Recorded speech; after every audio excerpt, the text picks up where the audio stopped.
Nous nous trouverons à 70 degrés de latitude sud, pas loin du Cap Adare, en Antarctique. Une tempête arrive sur nous. Ayant sacrifié tellement de temps pour en arriver là, nous ne voulons pas nous résigner à fuir vers le nord et sa relative sécurité. Donc nous irons plus loin, vers le sud, dans la mer de Ross, espérant passer sous le pire de la dépression.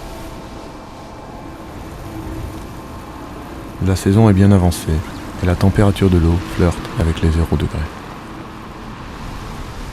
Ce n'est qu'une question de jours avant que les glaces ne se referment sur la mer de Ross, et ce, jusqu'à l'été prochain.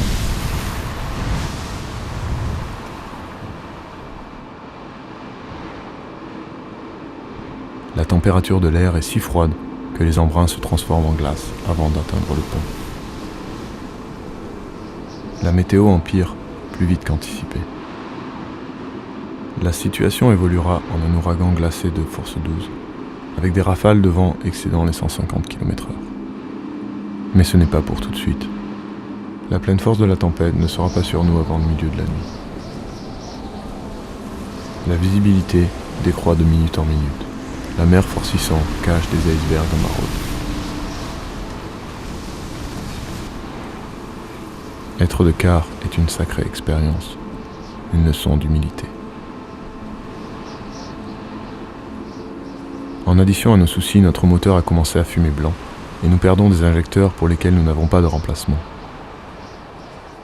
Notre diesel, partiellement gelé, est contaminé par de l'eau de mer. Les vagues et les brisants sont tellement violents que la plaque en acier, martyre de l'ancre, est tordue à 90 degrés, laissant entrer de l'eau dans le compartiment avant. Infinity, pleine de l'avant, la proue basse, s'enfonce toujours davantage dans la mer forcissante. Tout ce que nous pouvons faire, dans le but de limiter l'inondation, est de sceller le compartiment avant.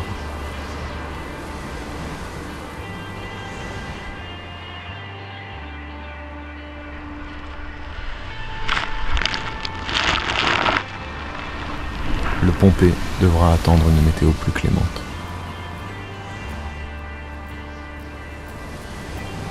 Un quelconque secours resterait au mieux à une semaine de notre position.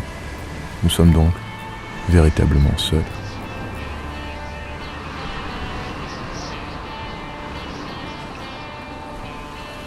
Nous évoluons dans un gigantesque univers dont les forces motrices sont totalement hors de notre contrôle et nous nous sentons tellement petits.